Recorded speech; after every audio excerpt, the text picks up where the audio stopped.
മലയാളികൾക്കെല്ലാം പരിചിതമാണ് ജാസ്മിൻ ജാഫർ എന്ന വ്ളോഗ്. ഷോയ്ക്ക് ശേഷം, അതായത് ബിഗ് ബോസ് ഷോയ്ക്ക് ശേഷം യാത്രകളും സോഷ്യൽ മീഡിയയൊക്കെയായി സജീവമായി ജാസ്മിൻ ജാഫർ ഉണ്ട്. പങ്കുവെക്കുന്ന പോസ്റ്റുകളും എപ്പോഴും ശ്രദ്ധ നേടാറുണ്ട്. ഇപ്പോൾ ഇതാ തായ്ലൻഡ് യാത്രയിലാണ് ജാസ്മിൻ. ഒപ്പം തന്നെ സുഹൃത്തായിട്ടുള്ള ഗബ്രിയുണ്ട്. ഇവിടെ നിന്നുള്ള ഫോട്ടോകളും വീഡിയോ ഒക്കെ ജാസ്മിൻ പങ്കുവെക്കാറുണ്ട്. ഇതിൽ ഷോർട്ട് ധരിച്ചൊരു വീഡിയോ യാണ് ഇപ്പോൾ ശ്രദ്ധ നേടുന്നത്. ബീച്ച് സൈഡിൽ നിന്നുള്ളതാണ് ഈ ഒരു വീഡിയോ. മറ്റൊരാളുടെ കണ്ണിലൂടെ എന്നെ തന്നെ വിലയിരുത്താതിരിക്കാൻ എനിക്ക് വളരെ സമയമെടുത്തു എന്നാണ് വീഡിയോയ്ക്ക് തന്നെ ജാസ്മിൻ നൽകിയ ക്യാപ്ഷൻ. വീഡിയോ പുറത്തു വന്നതും വലിയൊരു വിമർശനമാണ് ജാസ്മിൻ നേരെ ഉയർന്നത്. കാരണം വസ്ത്രധാരണത്തെക്കുറിച്ചാണ് വിമർശനം അധികം. മുമ്പ് ജാസ്മിൻ നടത്തിയ ചില പരാമർശങ്ങൾ അടക്കം ഉയർത്തിക്കാട്ടിയിട്ടാണ് ഇത്തരത്തിലുള്ള കമൻറ്റുകളായി വരുന്നത്. ഇതിൽ ഗബ്രിക്കൊപ്പമുള്ള വീഡിയോയ്ക്ക് താഴെ വന്ന മോശം കമൻറ്റുകൾക്ക് ജാസ്മിൻ ചുട്ട മറുപടിയും നൽകുന്നുണ്ട്. അതേസമയം വിമർശകരെ എതിർത്തുകൊണ്ട് ജാസ്മിൻ്റെ ആരാധകരും രംഗത്ത് തന്നെയുണ്ട്.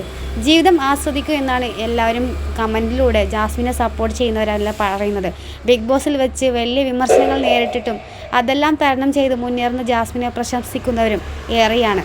എന്തായാലും ഗബ്രിയും ജാസ്മിനും ഇപ്പോൾ തായ്ലൻഡിൽ വളരെയധികം സന്തോഷത്തോടെ ഇരിക്കുകയാണ്.